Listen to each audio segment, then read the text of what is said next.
2018 কোটা সংস্কার আন্দোলনের মধ্য দিয়ে এই দেশের মানুষকে নতুন একটি স্বপ্নের দিকে ধাবিত করেছেন এই বাংলার 18 কোটি জনগণ। সেই 18 রূপরেখায় 2024-এর ছাত্র জনতার গণঅভ্যুত্থানে এই বাংলার নতুন করে আবার পশ্চিমবঙ্গ বিরোধী ছাত্র জনতা আন্দোলনের মাধ্যমে এই দেশের একটি আওয়ামী ফ্যাসিস্ট সরকার থেকে আমরা বাঙালিরা একটি নতুন স্বাধীনতাকে আমরা পেয়েছিলাম।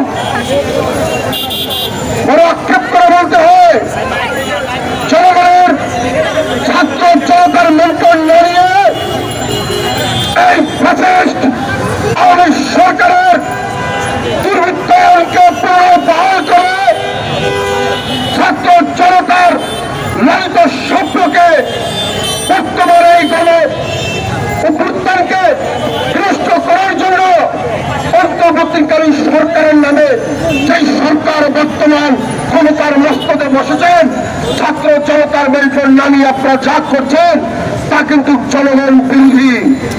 এই বিপ্লবের একটি সরকারকে গণঅভ্যুত্থানের সরকারের বিষয়টাকে বানচাল করে এই দেশের বিভিন্ন সেক্টরে আমলাতন্ত্রকে টিকে রেখে ফ্যাসিস্ট আওয়ামী সরকারের এই প্রজাতন্ত্রকে সামনে রেখে যেভাবে সরকার ব্যবস্থাপনা আপনারা করছেন, এতে বাংলাদেশে আবার একটি গৃহযুদ্ধ আপনারা লাগিয়ে দিতে আপনারা সেই দিকে ধাবিত হচ্ছেন।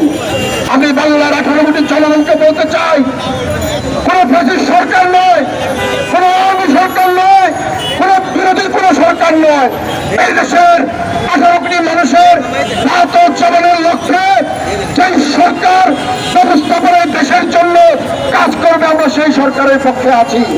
আমি বলতে চাচ্ছি, এই সরকারকে চট্টগ্রাম সমিতি সরকার করার কোনো প্রয়োজন নেই। বাংলাদেশের 18 কোটি মানুষের জন্য সরকার ব্যবস্থাপনা করুন।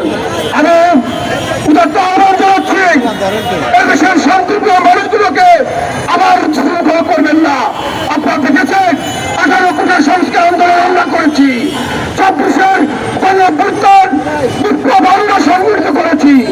আবার আমরা যদি রাজপথে নামে, আবার যদি গণ অধিকার পরিষদের নেতৃত্বে রাজপথে নামে, তবে ফল কিন্তু ভালো হবে না। আমি বাংলাদেশের মানুষদেরকে আবার আহ্বান করছি, যেখানে অন্যায় হবে, যেখানে সোচ্চার হবে, সেখানে সোচ্চার হবে। কোন ধরনের প্রকাশী শক্তিকে ব্যবহার করে এই সরকারকে সামনে এগিয়ে দেওয়া যাবে না। সকল সুযোগ আহ্বান জানিয়ে আমি আমার সংক্ষিপ্ত বক্তব্য শেষ করছি।